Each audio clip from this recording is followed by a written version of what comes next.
Hey guys, sorry.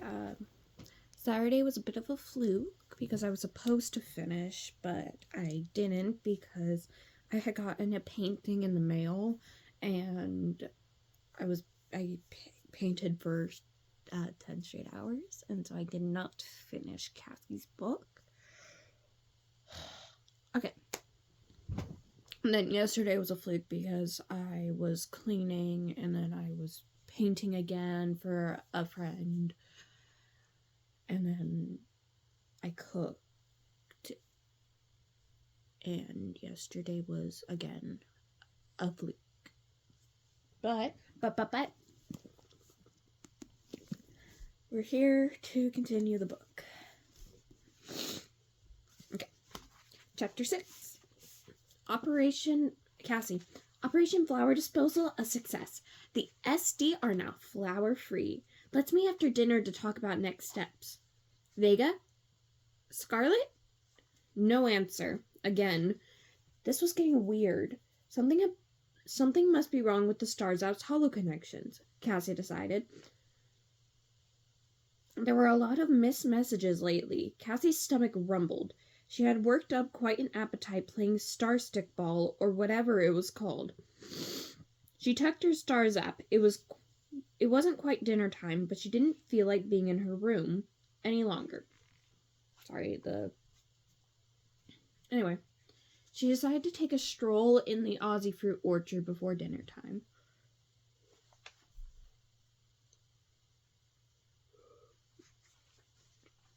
Cassie mendered through the trees, which were heavy with fruit. The smell of ripe Aussie fruit was mouth-watering. Flutter focuses wafted among the trees, and glimmer bees darted about, on a mission. She took a seat on a low stone wall and closed her eyes, enjoying the slight breeze and gentle warmth of the late afternoon sun on her upturned face. Cassie! What a nice surprise, said someone with a familiar voice.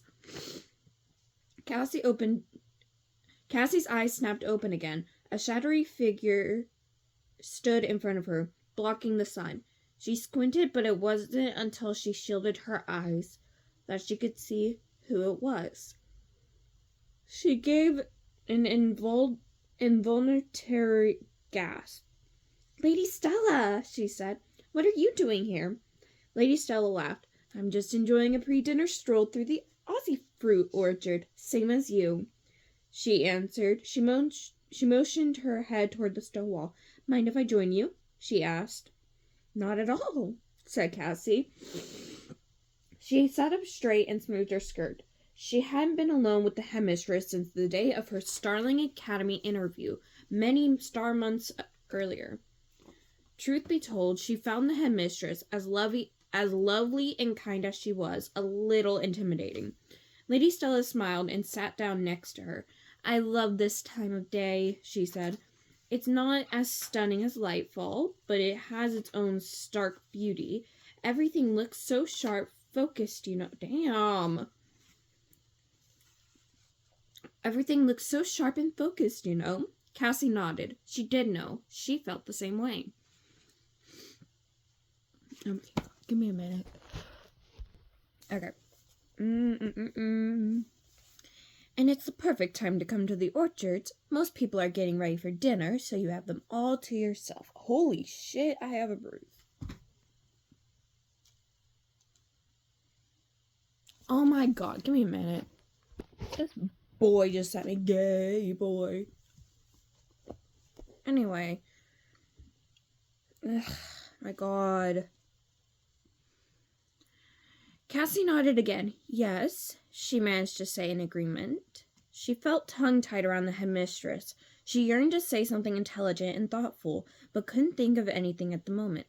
Her face became warm, and she knew that her cheeks were turning that unflattering shade of silver she so disliked. May I be frank with you, Cassie? Lady Stella asked. Cassie nodded nervously. You've been on my mind recently. Cassie gulped. She had? I've been wanting to ask you a question. Why do you think you are here at Starling Academy? Why do you think you were chosen to be a star darling? Cassie took off her glasses and she peered through them to grab a Starman to think. She had an idea, but she felt nervous about saying it aloud. She didn't want to seem like a braggart, so she shrugged. I only asked because you don't seem as confident as you should be. Take it from me, Cassie. You know that you and your fellow star darlings were chosen for your strengths and what you bring to the group, each something different. You are one of the most intuitive students I have ever come across in my career. You scored off the charts on the entrance exams. Lady Stella gave her a sympathetic look. You must learn to recognize your strengths and trust yourself. Okay, so if they were picked for their individual strengths, how the hell did Ophelia's get mixed up for Scarlet's? Just asking. Oh my god, this boy won't leave me alone. I miss hanging out with you. What? We only hung out in ROTC. Shut the fuck up. Anyway, sorry. Star salutations, said Cassie. She was both happy to have her suspicions confirmed and disappointed that she hadn't spoken up for herself. It was an odd mix of emotions.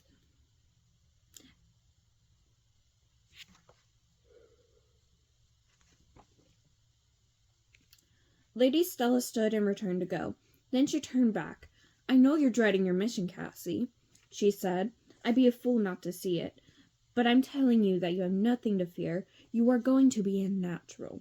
Star salutations, Lady Stella, Cassie repeated. She watched the headmistresses retreating back. Again, she felt a rush of different feelings. Embarrassment at being so transparent, relief that Lady Stella had faith in her, and hope that she would be successful when her mission actually happened. With a sigh, she headed to the Celestial Cafe for dinner. On her way, she thought she heard a rustling in the branches behind her. She turned around sharply, but no one was there. When she walked into the bustling cafe and made her way to the Star Darlings table, she was struck by the sinking sun, which lit up the sky with its warm rosy tones.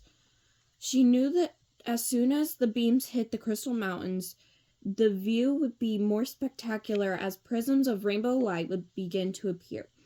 But what really caught her attention was the fact that Astra and Clover were sitting side by side, looking quite chummy. As Cassie pulled out her chair and sat down, she saw the bot waiter from that star morning zoom up with the roommate's drinks. He hesitated for a moment before placing them on the table. Clover threw her arms up in front of Astra. Don't worry, SLD9, she cried. I've got you covered. The two girls cracked up. Star salutations, said the bot sincerely as he carefully placed the drinks out of Astra's reach. Vega raised her eyebrows at Cassie, who nodded.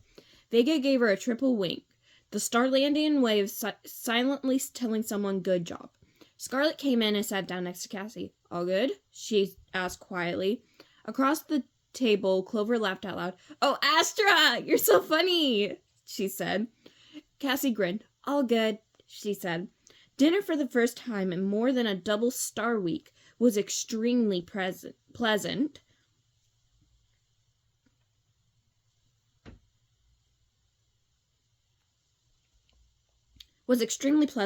Argument and drama-free. The girls talked and laughed and joked and traded bites of their dishes. Even Leona and Scarlet seemed to be getting along, or at least not fighting with each other, which was good enough in Cassie's hollow book. Cassie had a huge smile on her face for the entire meal. The bot waiter came over to take their dessert order. Tessa ordered first, as usual. I'll have an Aussie fruit parfait and a mug of hot, she began. Just then, their star zaps chimed, all 12 at the same time. It made a pleasant musical sound to Cassie's ears. My hands still smell like bleach. Adora read the holotext first. Starmendous, she said. She looked up. Hey, everybody, listen to this. We're invited to a party. The table started to buzz. A party? How fun. It's just what we all need, thought Cassie. A chance to relax and enjoy ourselves for a couple of hours. All the girls flipped open their star zaps, and as the bot waiter hovered nearby, forgot it. Gemma read the invitation out loud. You are invited to a mani-pedi party tonight after dinner in the Lightning Lounge's party room. High drawings of polished colors to choose from, state-of-the-art star beauty chambers, music, dancing, a floating dessert bar. She paused. What's a floating dessert bar? We don't have those in Solar Springs. Libby, who lived in a mansion and had been to too many fancy parties to count, supplied the answer. Oh, you'll love it. It's a levitating cloud candy table covered with every light as air dessert you've ever heard of, she said. You know, air puffs, floating wisps, feather whispers. They're so statistically delicious that they melt in your mouth. There are Cocoa Moon Star pillows and say no more, I'm in. She canceled her dessert order and stood up. The rest of the girls followed suit. On her way out the door, Cassie spotted Ophelia sitting alone at a table, idly twirling a noodle noodle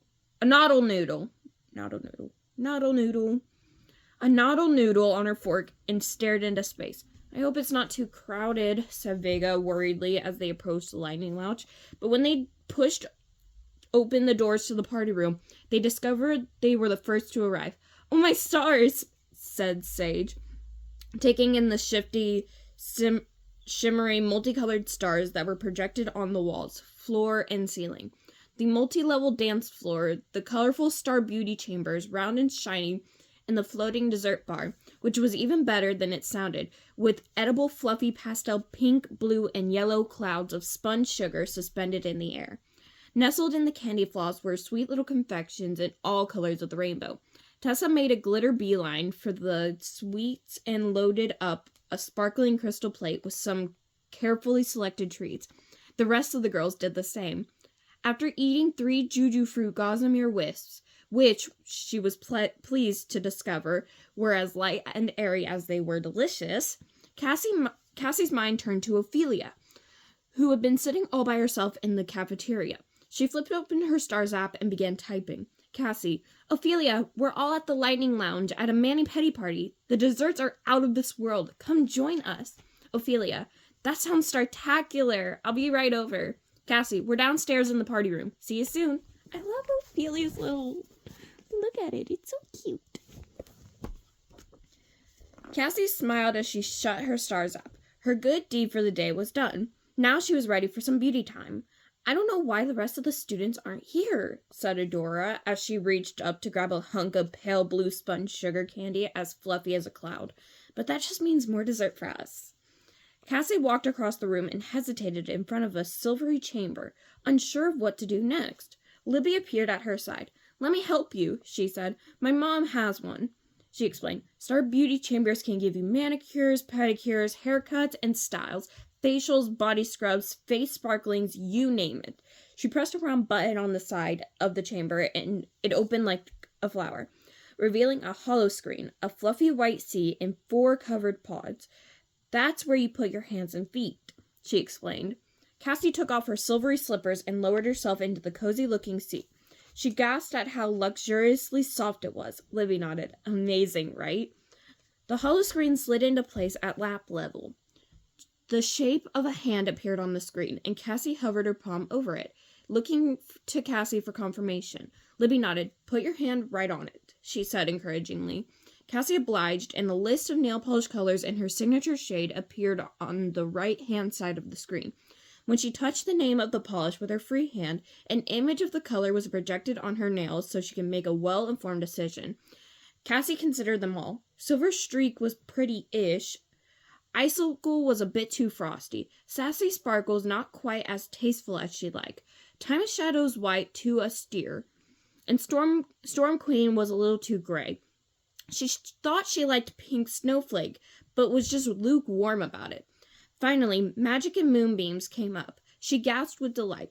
It was pure perfection, sparkly, iridescent, and silvery white. It glowed with the promise of stardust and enchantment. She chose it for both her fingers and toes, and slipped her hands and feet inside the pods. They were immediately enveloped in warm lotion that smelled like glimmerberry cookies. Cassie closed her eyes, and a scene came flooding back. A day she had come home from school to find her mom, her cheeks flushed and her silvery hair escaping from her bun and framing her face. She had been baking all day and presented Cassie with a plate of warm cookies, which Cassie munched as she told her mom all about her day. It brought a sweet smile to her face, and and Cassie pressed the memory function on her Stars app to record it, so she'd be able to watch it on screen whenever she liked. A bop-bop masseuse zoomed up and began to knead her shoulders, which were slightly achy from the vigorous game of Star Away she had played earlier. Ah, that was heavenly. Her chambers began to play Brighter Than a Comet, one of her favorite songs, and she hummed along. Once her hands and feet were significantly moisturized, they were massaged. Then the nails were trimmed and shaped, and finally the polish was applied. Vega, who had gone back to the floating dessert bar for seconds, was on her way to get her own mani-pedi. She scanned the room and leaned over Cassie's chamber to talk to her privately. If the whole school was invited, why are there only 12 chambers? She asked. That's not even close to enough. That's a good question, Cassie thought. But then the pods released her hands and feet, and she saw her fingers and toes, polished to a silvery perfection. Oh, she breathed, I picked the most perfect color ever. Cassie shrugged and headed into the shiny blue Star Beauty chamber. Cassie, let me see, called Adora from a sky blue Star Beauty chamber nearby. Whoa, why is there a gem on my leg?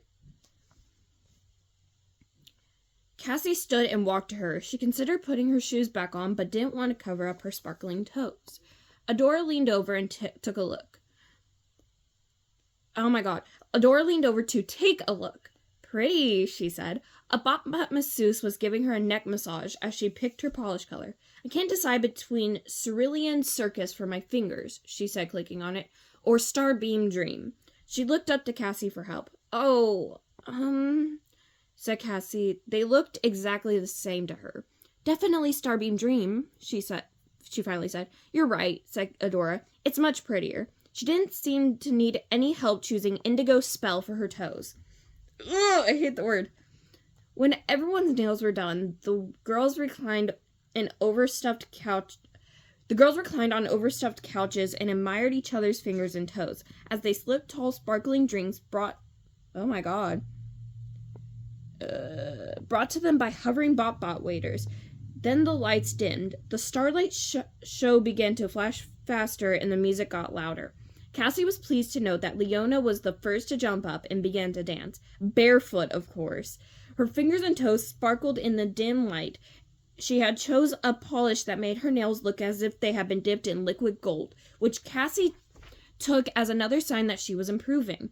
Leona crooked her finger, beckoning to Cassie, who began to shake her head, her usual self-conscious response, but the idea of everyone's eyes on her as she moved to the beat, which usually unnerved her, suddenly seemed like an appealing one. She jumped up and bopped over to Leona, who grinned and grabbed her hands. The two began to spin around and around, then broke apart and twirled in the empty space. Cassie closed her eyes and moved to the music, freely and joyously. She didn't worry that she looked silly, and she didn't care what anyone was thinking of her. All she knew was that she felt beautiful and fluid and natural, and like she never wanted to stop moving to the music. After a few minutes, the rest of the girls joined in. They were a jumping, twirling, grinning mass. They danced until they couldn't dance anymore, then flopped onto the couches in happy exhaustion. Cassie closed her eyes, breathing hard. She opened her eyes to see Sage leaning over her. She was still laughing. Cassie, get up. It's time for bed, she said. All right. Cassie swung her feet to the floor and reluctantly slipped on her shoes. With a sigh, she stood up. She admired her fingernails again under the flashing lights. Wow, Cassie said. I really picked the best color.